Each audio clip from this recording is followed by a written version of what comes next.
son 3 décadas de destierro y desunión.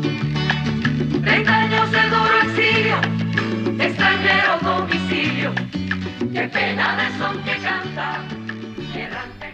Saludos amigos de Cuba y su historia, parte de la programación en español de la WLRN, Canal 17, Televisión Pública. Mi nombre es Alberto Müller y en el día de hoy Cuba y su historia se adentra en un tema, yo diría atrevido, pero bueno, el periodismo no es pasivo, el periodismo tiene que ser atrevido. Y vamos a hablar un poco de las causas del desastre cubano. Perdón.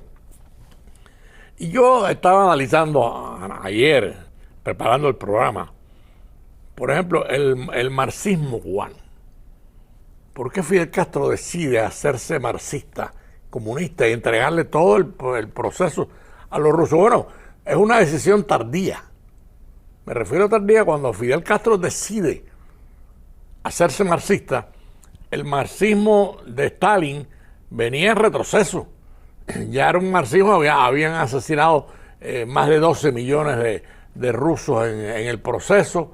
Era un, yo diría, un proceso con poco prestigio, más bien desprestigiado. El crimen de Stalin ya estaba denunciado, ya Stalin estaba fuera de la historia de la Unión Soviética. Pues en ese momento se cruza un Fidel Castro, que por supuesto algunos le ponen muchas luces, yo les pongo menos, entre otras cosas por esto. O sea, se acerca al marxismo cuando el marxismo está liquidado. Pero bueno, es una realidad histórica, lo quiero comentar, porque tengo hoy un invitado, un gran amigo mío de muchos años, un gran analista, Guillermo Cuarto.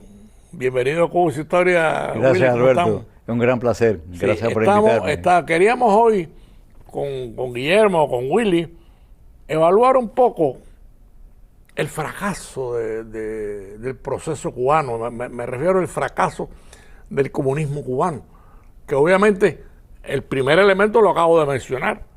Cuando Fidel se le ocurre hacerse marxista, ya el marxismo es un desecho. Ya Stalin está fuera del partido, ya Stalin está criticado por toda la intelectualidad europea y del mundo por sus crímenes. Entonces, Cuba decide, y ahí surgen algunos elementos. Por ejemplo, Ramiro Valdés, que era un hombre sin ninguna cultura. Fidel lo manda a Berlín con la Stasi a prepararse para reprimir al pueblo y lo convierte en asesino. O sea, estamos hablando de cosas históricas, no estamos inventando ni exagerando nada. O sea, Ramiro Valdés, que acaba de morir, un hombre que se debate entre la ignorancia, de pronto se convierte en ministro de Seguridad del Estado cubano y es un hombre que no tiene ninguna formación. La formación se la da la Stasi y la seguridad checoslovaca, que son las dos agencias que lo formaron, lo prepararon para torturar, para reprimir y para matar. Y ahí sale Ramiro Valdés. Pero bueno, vamos a concentrarnos en el tema cubano, Willy. Hoy tenemos en Cuba un país fracasado. No es fácil hacer fracasar un país como el castrismo ha hecho fracasar a Cuba. Cuba está colapsada hoy por todos los aspectos, por todos los rincones. No hay un lugar que tú puedas decir, bueno, por lo menos tienen la industria azucarera en pie. No la tienen en pie. Por lo menos tienen educación. Casi todas las escuelas de Cuba están cerradas hoy por hoy. O sea, en Cuba no hay clases, sí, porque no hay maestros. Tienen agua, no, tampoco tienen agua. Sí. O sea, cuando tú analizas el cuadro de colapso cubano, es un cuadro profundamente triste, o sea, profundamente triste. Y háblanos un poco de esa situación, que tú la has vivido, tú la has seguido, tú la has tenido que analizar y que la conoces igual que nosotros, ¿no? Como no, yo la definiría como una crisis integral, un colapso integral, porque es multifacético, multidisciplinario, es totalmente, abarca todas las gamas de lo que es una nación, tanto desde el punto de vista ideológico, que no hay ideología en Cuba, como cultural, como histórico. Se han violado todos los denominadores que se pueden utilizar para definir. Todos los cánones posibles. Sí, todos los cánones posibles, exacto, porque no hay nada que Cuba haya hecho tradicionalmente. Es un caso sui generis, es un caso, una fusión híbrida de una serie de componentes híbridos. Una buena observación. Como tú decías, hay injerencia, primero que nada, en la figura de Fidel Castro, un individuo súper narcisista, egocentrista, un problema. Conocemos la historia de él en Belén, los problemas tan grandes que tenía en Belén, los problemas de la juventud, cómo él se desarrolla en su adolescencia, etcétera, antes de ir a Belén, después los problemas en la universidad. Era un individuo que pasó por una serie de conflictos personales, psicológicos, que yo creo que lo marcaron. Sí. Porque toda la persona está marcada por cosas buenas, por cosas malas, pero este era un individuo totalmente híbrido, de nuevo, y marcado por una serie de dicotomías y de contradicciones increíbles que lo pusieron en contradicción, inclusive en contra de Raúl, su hermano, porque había diferencia de todo, diferencia de paternidad, diferencia de hasta inclusive en la morfología de ellos, en la cuestión física de ellos. Uno era pues más fuerte, exacto, y Raúl siempre fue un individuo débil. Pero fíjate débil. Qué interesante, perdona que te interrumpa, Willy. Fíjate qué interesante, porque tú lo estás poniendo la llaga sangrante. Fidel logra preparar a Ramiro Valdés. Sí. ¿Qué es lo que prepara? A un asesino. Sí. Se pasó su vida torturando y matando. Fidel prepara a Raúl, su hermano, que con toda la diferencia que había de personalidades, responde a Fidel. Sí. ¿Qué es lo que ha hecho Raúl toda su vida? Matar. Asesinar. Sí, claro, sí. Asesinar, torturar y fusilar. Sí. Fusilaba en masa en Oriente. Entonces, qué curioso que el producto que deja Fidel Castro en la historia de Cuba sea todo un fracaso sangriento, lo digo con la palabra gráfica más, más fuerte. Es correcto, ¿no? Sí. Pero es así. Sí.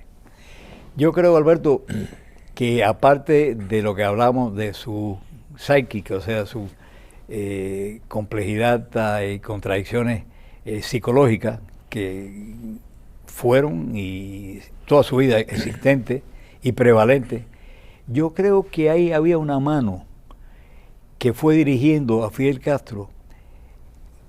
Porque fíjate, lo que tú dices es muy interesante, que el producto es el mismo, el crimen,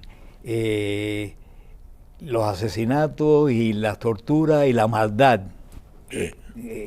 No hay nada constructivo. Cruenta e incruenta, sí, pero fíjate que es interesante que Ramiro está formado, como tú dices, por ejemplo, por la Stasi. Raúl está formado por la KGB, porque Raúl es reclutado por la KGB en Moscú. Entonces, eso tiene que haber una manipulación. Por ejemplo, cuando van a México, la casualidad que está un individuo, Bayo, el general Bayo, que lo entrena en la cuestión de guerra de guerrilla.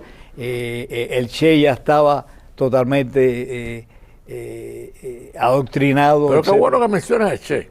Sí. Porque si tú analizas el famoso viaje del Che por América Latina, visitando hospitales, ocupándose de los pobres, el Che no había tenido todavía ninguna incidencia política. Cuando se empata en México con Fidel Castro, sale asesino de México. Sí. La mano de atrás, la mano invisible. Yo veo una mano invisible que no es una metáfora o no es una metáfora. Es una realidad práctica, operativa. O sea, yo pienso de que hubo una mano que manipuló, una mano superior, muy capacitada y con mucho poder, que manipuló todo esto, hizo la ecuación malévola que resultó Fidel Castro y la historia que después... Bueno, yo creo que ahí entra la inteligencia soviética. Sí, no, definitivamente, a eso me refiero, que había una mano Había también, acuérdate, la Stasi, la KGB, la GRU, todos esos componentes funcionaban interactivos. O sea, claro. ahí había una fusión con un fin determinado. Y cada uno, ahí yo creo que, tal vez no es la palabra correcta, pero se repartieron funciones, se repartieron delegaciones, y en cuestiones de inteligencia se dice que fulano o una institución va a manejar a fulano y la otra institución o el otro señor va a manejar al otro. Manejar quiere decir guiarlo, manejarlo, literalmente en lenguaje común. O sea, captar. Pero qué curioso que todas las resultantes que tú estás presentando, Sí. con una claridad tremenda, como todos tus análisis, ¿no? Todas tienen que ver con el crimen, Sí. con la tortura, con el maltrato, con la prisión y con la muerte. Ahí está la estrategia, porque eso es un plan estratégico, Claro. no es un plan incidental, eso es un plan geopolítico que venía desde entonces y era una expansión del comunismo, que ellos ven en Fidel Castro una persona perfectamente vulnerable para penetrarlo y captarlo, y entonces entran con una con una modalidad distinta, porque entran con el humanismo. El humanismo de Fidel Castro, porque al principio, acuérdate, Fidel Castro decía, no, yo soy humanista, yo no soy comunista, ni mucho menos, y se creó, yo era muy pequeño, pero me acuerdo, se creó el mito y el cliché, el caveat del humanismo. Me recuerdo en las portadas de las revistas y en todo, en la vida, Fidel Castro de Rosario, desde la sierra hasta en la ciudad. Entonces eso era una fachada. Una fachada, él no era practicante religioso. Pero era nada religioso. No, para nada. Entonces, eso era parte de la imagen. Dicen, hay una cosa que se dice visual thinking, lo que tú ves va a tu cerebro y lo capta. Y eso es una ciencia que se utiliza en la captación de los pueblos, en la captación de las sociedades, en la captación de las comunidades, etcétera. Es una metodología psicológica que se utiliza. Igual que las corporaciones también tienen sus metodologías operativas para el marketing y todo, es lo mismo. Pero a él le encontraron una calificación o un nombre, una dirección que fuese amena o fuese atractiva al pueblo, carismática, más o menos así, para captar. Y esa fue la captación que engañó al pueblo de Cuba. Sí, esa es la que explotaron. Esa fue la que explotaron. Y por ahí fue la cosa. Y ahí obviamente fueron ampliando a través de ese mismo tipo de carisma y ese tipo de ideología humanista, fueron expandiendo, haciendo todas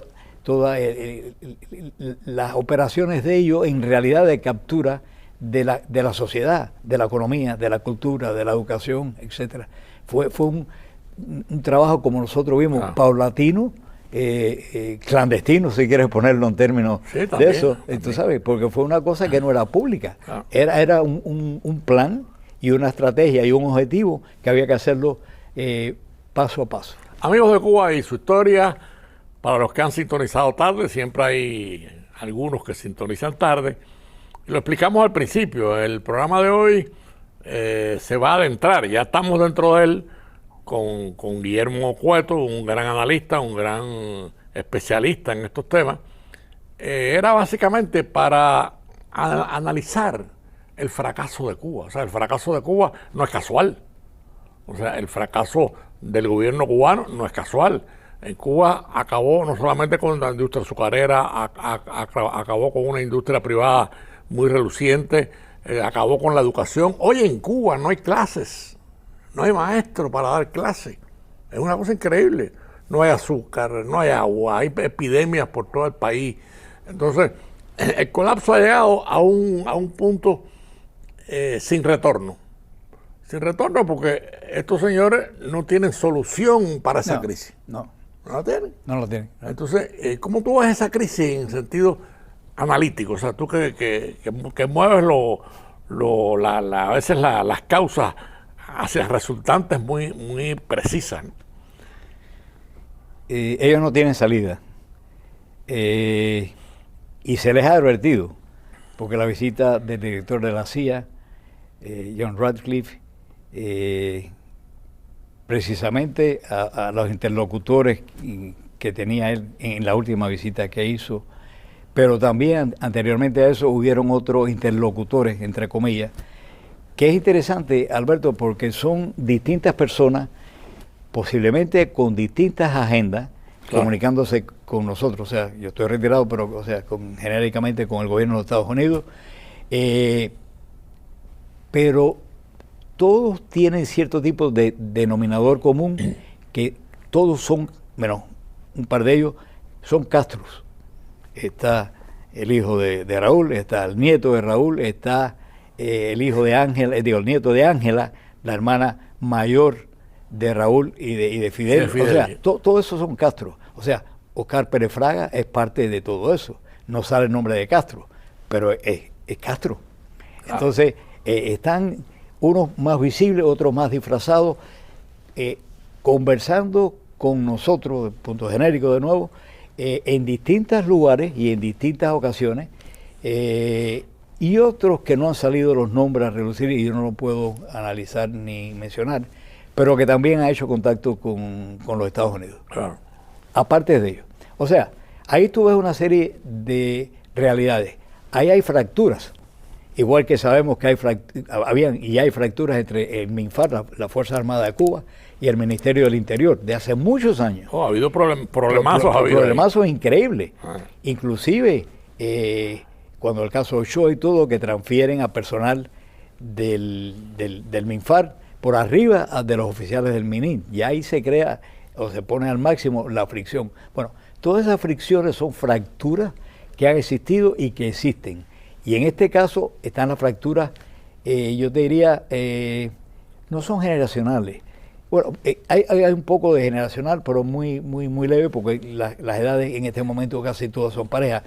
Pero sí son de distintas ramas con ambiciones personales. Eso es lo que veo, una disputa de poder. Una disputa de poder dentro de ellos mismos y otros que no son de ese grupo, de los Castro, repito, pero que están buscando poder y están buscando acomodarse con los Estados Unidos. No existe. Josefina Vidal hace 3 días, 4 días, vicepresidente de Cuba, etcétera, dijo, no, aquí no hay ningún tipo de conversación que esté funcionando. Ninguna de las conversaciones que están habiendo han sido fructíferas, porque nosotros no vamos a ceder ni la manera de gobernar en Cuba, ni el sistema de Cuba, ni la soberanía de Cuba. O sea, que se sepa bien que nosotros no hemos accedido a ninguna de los reclamos, o no reclamos, de la agenda que los Estados Unidos les ha presentado. ¿Qué pasa? En la última visita, repito, se les dijo, sí o sí, ustedes están a punto de hacer un colapso integral, total, de la sociedad, a punto de que pueden perder el control de las calles, claro, porque por las fracciones que hay, o sea, las fracturas que hay. Más, acuérdate que hay presión de afuera, de los Estados Unidos e internacional, hemisférica. Hay presiones también dentro de Cuba, porque lo que antiguamente, hasta hace poco tiempo en realidad, nosotros estamos cansados de ver las protestas, entre comillas, de Cuba. Eran panfletos, eran pancartas, eran gente gritando, etc. Eso es muy curioso, porque ahora son casi insurreccionales. Estos son, exacto, ese es el término que yo usualmente utilizo para hacer la diferencia del pasado y del presente. Claro. Lo que hay en Cuba en este momento es una insurrección, que son virales, que son cada vez mejores desde el punto de vista práctico, en contra de la oposición al gobierno. Y más masiva también. Masiva. Y también con objetivos muy precisos. Quemar el Partido Comunista, la sede del Partido Comunista, quemar las estaciones de policía, quemar la Confederación de Trabajadores Cubanos y rodear el Capitolio, quemar carros de policía. O sea, esto es una cosa mucho más cinética, mucho más dinámica y mucho más confrontacional física de lo que es antiguamente la protesta, que era más bien simbólica, ¿no? De protesta, pero ya esto los está oprimiendo de una manera increíble. O sea, tiene la presión exterior que hablamos, tiene la presión interior y tiene la presión de la fractura de ellos mismos. O sea, es una fractura, es una descomposición integral. Claro, porque además ya ellos carecen de respuesta para las protestas. Correcto, no tienen protesta, les digo, no tienen ningún tipo de respuesta para nada, no lo tienen, porque ellos mismos no tienen respuesta para ellos mismos. O sea, no hay integridad en cuanto a la fusión entre ellos mismos, no que tengan integridad, sino me refiero a la fusión interactiva entre ellos mismos, no existe, no hay cohesión. Y ahí puede pasar cualquier cosa. Puede pasar que lo que los Estados Unidos no quiere una implosión donde se pierda el control de la población, porque ahí va a ser una guerra civil prácticamente, más la necesidad de cierto tipo de presencia militar más específica de los Estados Unidos dentro de Cuba.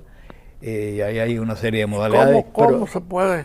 Perdón, y el último punto es la gran posibilidad de que haya un éxodo masivo, que Mariel es una cosa pequeña con lo que se espera los analistas en lo que podría ser una emigración masiva de Cuba, y estamos hablando, en Mariel fueron 125.000, la potencialidad de una migración en un colapso integral dentro de Cuba, que se pierda el control nacional, estás hablando de 500.000 para arriba de migrantes. Pero eso hay que evitarlo. Sí, de acuerdo, ahí está la cuestión, por eso se le ha dicho a ellos, no pueden llegar, y ya estamos en la época que se le ha dicho a elel, no puede llegar a este punto, en que ya casi están, ¿entiendes? Claro. O sea, eso da la interrogante de que qué va a hacer los Estados Unidos antes de que ese punto de colapso integral ocurra. ¿Cómo evitar que ocurra? ¿Cómo evitar o controlar? Aquí hay un tema que en todos los análisis que se dan sale a reducir. O sea, la comparación con el caso de Venezuela y la captura de Maduro y el enjuiciamiento de Raúl Castro, que podría producir también una captura, porque estaba pendiente de juicio en Estados Unidos, en la Florida precisamente. Claro. Entonces, eso algunos lo ven como una posibilidad de frenar el colapso, la anarquía, el movimiento migratorio. En fin, todos son elucubraciones, todos son maneras de pensar sobre una crisis, pero obviamente está ahí el tema. La dinámica interna no la para nadie.